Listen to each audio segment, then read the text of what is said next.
오늘 우리에게 주신 하나님의 말씀은 사무엘하 13장 23절에서 39절 말씀입니다. 사무엘하 13장 23절에서 39절 말씀을 제가 봉독하겠습니다. 만 2년 후에 에브라임 곁 바알 하솔에서 압살롬이 양털을 깎는 일이 있음에 압살롬이 왕의 모든 아들을 청하고 압살롬이 왕께 나아가 말하되 이제 종에게 양털 깎는 일이 있사오니 청하건대 왕은 신하들을 데리시고 당신의 종과 함께 가사이다 하니 왕이 압살롬에게 이르되 아니라 내 아들아 이제 우리가 다 갈 것 없다 내게 누를 끼칠까 하노라 하니라. 압살롬이 그에게 간청하였으나 그가 가지 아니하고 그에게 복을 비는지라.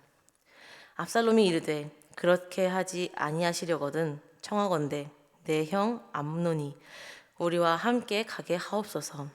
왕이 그에게 이르되 그가 너와 함께 갈 것이 무엇이냐 하되 압살롬이 간청하되 왕이 암논과 왕의 모든 아들을 그와 함께 그에게 보내니라. 압살롬이 이미 그의 종들에게 명령하여 이르기를 너희는 이제 암논의 마음이 술로 즐거워할 때를 자세히 보다가 내가 너희에게 암논을 치라 하거든 그를 죽이라. 두려워하지 말라.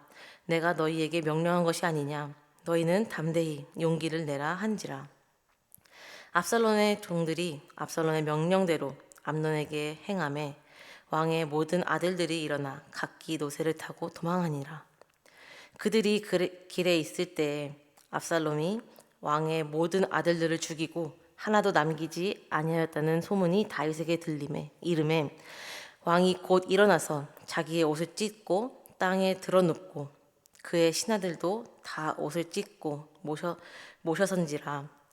다윗의 형 시므아의 아들 요나답이 아뢰어 이르되 내 주여 젊은 왕자들이 다 죽임을 당한 줄로 생각하지 마옵소서. 오직 암논만 죽었으리이다. 그가 압살롬의 누이 다말을 욕되게 한 날부터 압살롬이 결심한 것이니이다. 그러한즉 내 주 왕이여 왕자들이 다 죽은 줄로 생각하여 상심하지 마옵소서. 오직 암논만 죽었으리이다 하니라. 이에 압살롬은 도망하니라. 파수하는 청년이 눈을 들어 보니 보아라 뒷산 언덕길로 여러 사람이 오는도다. 요나답이 왕께 아뢰되 보소서 왕자들이 오나이다. 당신의 종이 말한 대로 되었나이다 하고 말을 마치자 왕자들이 이르러 소리를 높여 통곡하니 왕과 그의 모든 신하들도 심히 통곡하니라. 압살롬은 도망하여 그술 왕 암미울의 아들 달메에게로 갔고 다윗은 날마다 그의 아들로 말미암아 슬퍼하니라. 압살롬이 도망하여 그술로 가서 거기에 산지 3년이라. 다윗 왕의 마음이 압살롬을 향하여 간절하니 암논은 이미 죽었으므로 왕이 위로를 받았음이더라. 아멘. 오늘 우리에게 주신 하나님의 말씀은 사무엘하 13장의 후반부 내용입니다. 설교의 제목에서도 아실 수 있듯이 압살롬의 살인, 암논의 사망, 그리고 압살롬의 도주에 관한 내용입니다. 우선 본문의 내용을 자세히 살펴보며 우리에게 주신 하나님의 말씀을 읽어가기 원합니다. 오늘 본문은 크게 세 부분으로 나눠서 볼 수 있습니다. 먼저 23절에서 29절의 말씀으로 암논의 죽음에 관한 내용입니다. 이어서 30절에서 36절의 말씀으로 왕자들의 귀환에 대해서 말씀하는 내용으로 볼 수 있습니다.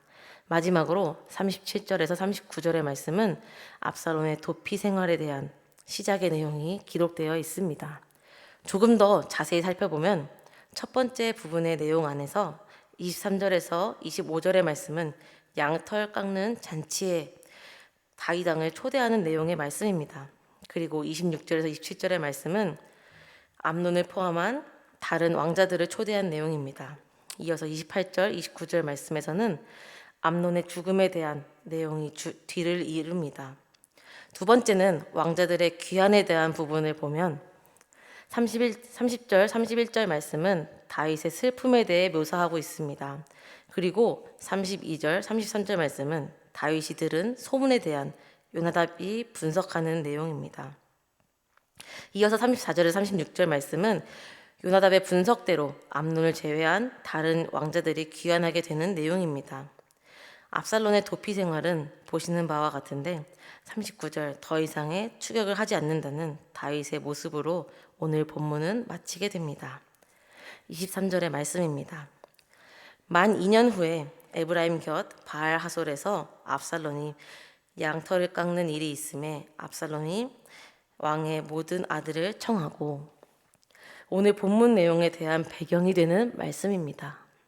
만 2년 후라는 뜻은 암논과 다말의 사건 이후 2년이 지났다는 뜻입니다. 그리고 이후에 있을 양털 깎는 일에 왕을 초대하고 왕자를 초대하는 배경에 대해 알아보아야 합니다. 양털 깎는 일에 왜 왕까지 가서 양의 털을 깎아야 하는가 질문이 생기실 수도 있습니다. 이 양털 깎는 일은 어떠한 노동에 대한 것으로 보는 것이 아니라 추수를 하는 것처럼 어느 정도 잔치의 의미가 있습니다. 그래서 양털 깎는 날 행사에 참여해달라는 그런 뜻인 것입니다. 잔치의 의미가 있기 때문에 왕이 신하를 대동하여 왕자들과 함께 잔치에 참여를 한다는 것은 국가적인 큰 행사가 되는 것을 의미합니다. 그래서 준비 과정이나 등등 여러 가지 일들이 많아지므로 다윗은 압살롬에게 그 양털 깎는 일에 참여하는 것을 거절한 것입니다. 그리고 바알 하솔에서 양털 깎는 행사를 한 이유도 특별한 이유가 있습니다. 지도에서 보시는 것과 같이 바알 하솔의 위치는 예루살렘보다 북쪽에 위치해 있고 그술 또한 더 북쪽에 위치해 있기 때문에 37절의 말씀과 같이 그술로 도주하기 더 편한 곳에 있었던 것입니다. 압살롬의 계획은 그의 말투에서도 볼 수 있습니다. 24절과 25절 말씀입니다. 압살롬이 왕께 나아가 말하되 이제 종에게 양털 깎는 일이 있사오니 청하건대 왕은 신하들을 데리시고 당신의 종과 함께 가사이다 하니, 왕이 압살롬에게 이르되 아니라 내 아들아 이제 우리가 다 갈 것 없다. 내게 누를 끼칠까 하노라 하니라. 압살롬이 그에게 간청하였으나 그가 가지 아니하고 그에게 복을 비는지라. 압살롬이 다말 사건 이후에 암논에 대한 복수를 그 즉시 실행한 것이 아니라 2년이 지난 시점에서 실행한다는 것 또한 그의 주도 면밀한 모습을 볼 수 있습니다. 또한 방금 읽어본 말씀에서와 같이 압살롬은 다윗에게 당신의 종이라는 단어로 자신을 종으로 낮추어 부르나 다윗은 압살롬에게 내 아들아 라는 친근한 표현으로 부릅니다. 압살롬이 자신의 의중을 숨기기 위해 충실한 신하 및 왕자라는 것을 다윗에게 보여주고 있는 부분입니다. 또한 우리는 요나답을 살펴볼 필요가 있습니다. 성경에도 요나답을 간교한 자라고 표현하고 있습니다. 13장 3절입니다. 암논에게 요나답이라는 친구가 있으니 그는 다윗의 형 시므아의 아들이요 심히 간교한 자라. 오늘 본문에도 요나답이 등장합니다. 모든 왕자가 죽었다는 소문을 듣고 슬퍼하는 다윗에게 그 소문에 대한 분석을 하며 정정을 하는 모습을 보여줍니다.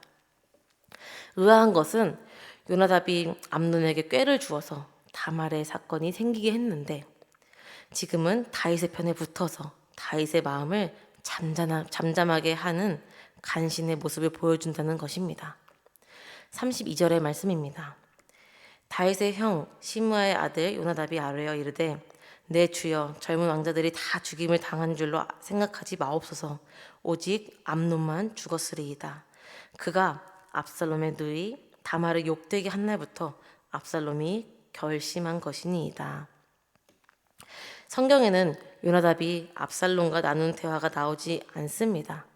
오늘 본문은 아니지만 22절의 말씀을 보면 압살롬이 암논을 미워했지만 그 잘잘못을 암논에게 말하지 않았다고 합니다. 그래서 요나답이 압살롬의 심중을 어떻게 알았는지는 모르겠지만 그의 간교한 성격에 이루어지는 일들을 미리 알아차린 것으로 보입니다. 사실 이 모든 갈등이 일어나게 된 원인 중 하나인 요나답이 이제는 다윗의 편에 서서 있는 것을 보고 성경은 간교한 자라고 평가를 합니다. 결코 지혜로운 자가 아닙니다. 그래서 우리로 하여금 어떤 것이 지혜이고 교활함이 어떤 것인지 알 수 있게 하는 것입니다. 다윗의 입장에서는 얼마나 마음이 아픈 일입니까? 열 손가락 깨물어 안 아픈 손가락이 없듯이 그의 형제들 사이에서 일어나는 이런 일들을 보는 부모의 마음은 어떻겠습니까? 결국 압살롬은 이 사건을 통해 주변의 유혹과 관계에 빠져서 칼날을 아버지의 목을 향해 하게 합니다. 이 모습을 보고 하나님과 우리 사이 같다라는 생각이 들었습니다. 우리가 잘못한 일로 아버지 하나님의 눈을 피해 숨다 보니 우리가 잘못한 일임에도 불구하고 결국 우리의 분노와 원망은 하나님께 향하게 되고 결국엔 적극적으로 하나님께 반항하는 우리의 모습을 보게 됩니다. 하나님 아버지의 눈에는 이러한 우리의 상황을 보고 얼마나 답답하셨겠습니까? 이러한 이스라엘 역사를 통해 말씀을 통해 우리에게 말씀하시는 것은 우리도 압살롬과 같이 살지 않았는가 돌아보는 것입니다. 압살롬은 암논에 대한 문제로 다윗이 분노했다는 것을 알고 있습니다. 그렇지만 이 문제에 대해 혼자 고민했고 결국엔 그의 아버지 앞에 죄를 짓게 되었습니다. 오늘을 살아가는 우리는 다르다고 할 수 있습니까? 우리도 압살롬과 같이 하나님의 얼굴을 피해 살아가고 있지는 않습니까? 우리 삶의 갈등의 순간에 그 문제를 하나님께 가져오지 않고 우리 스스로 해결하려 하며 하나님 아버지께 의지하지 않진 않습니까? 오늘 우리가 읽어본 이 말씀을 통해서 우리 삶의 문제를 하나님 앞에 가져올 수 있는 믿음을 회복할 수 있기를 바랍니다. 오늘 우리가 받은 이 말씀을 통해서 우리 삶의 문제를 우리 힘으로 해결하며 하나님의 얼굴을 피하는 것이 아니라 온전히 하나님 앞에 가져와서 의지할 수 있는 삶을 살 수 있기를 주님의 이름으로 축복합니다. 함께 기도하겠습니다. 사랑하는 하나님, 새벽을 깨워 하나님 앞에 나오게 하심을 감사합니다. 오늘 우리가 받은 말씀을 기억하며 살아가는 새로운 한 주를 열어주심에 감사합니다. 말씀과 같이 하나님 앞에 모든 문제와 걱정을 내려놓고 하나님 한 분만 신뢰하며 살아갈 수 있는 우리가 될 수 있도록 하나님께서 은총을 베풀어 주세요. 감사드리며 은혜로우신 예수님의 이름으로 기도드립니다. 아멘.